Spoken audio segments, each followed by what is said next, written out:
Alright, so this story starts following the events of Orestes and his sister Electra killing and dethroning their stepfather and killing their mother, Clytemnestra. The story of Orestes begins with Orestes ill in bed. In his sleep, he's getting absolutely kerfuffled by the angry snake ladies who got their feathers ruffled by Orestes killing his mom.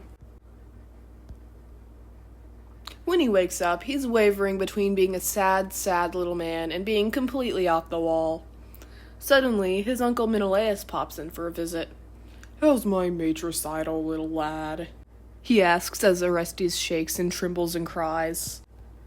They casually chat about the murder of Clytemnestra before her father, Tyndareus the Spartan, appears and aggressively tells Orestes that he's grounded. Wait, that's it? Nah man, just kidding. The Argive is voting on whether to stone you guys to death, he says before angrily desponding. Orestes begs Menelaus for help, but he just says he'll think about it and waddles away. Orestes is infuriated. Clearly Menelaus is the most evil, wicked person ever.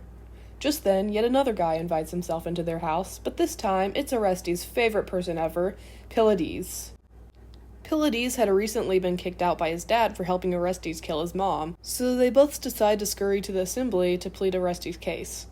Meanwhile, Electra is idling back at the house, completely oblivious to everything that's happening to her brother, when a mysterious and magical voice from above tells her about Orestes' side quest and how the trial didn't go well. Electra and Orestes were ordered to death by their own hands.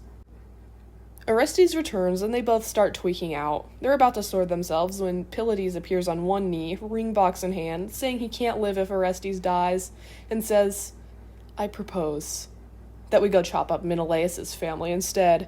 After all, he's the most evil, vile person in this situation." You suggest that we solve this whole mess of murder and revenge with more murder and revenge?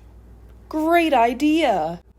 So they go to Menelaus' palace and chop up his wife Helen first before taking his daughter Hermione hostage. No, not that Hermione. Electra and Pylades dramatically set the palace on fire, and Menelaus comes home just in the heat of the moment. Pun intended. Dang it, I knew I should have gotten fireproof walls built. Just then, the god Apollo descends from above, Helen at his side. He waves Helen around, talking about how Zeus made him rescue his daughter and take her to Godworld, before he looks down and sees the whole conundrum. He looks at the mess for a minute, before immediately shipping whoever happens to be standing next to each other. He makes Menelaus skedaddle to be the king of Argos, while he has Orestes go to yet another trial, but this time by the gods. Just the mere presence of Apollo makes everyone comply, and instantly they are all in a perfect mood. They all then hold hands and skip away into the burning sunset that was once Menelaus' palace. The end.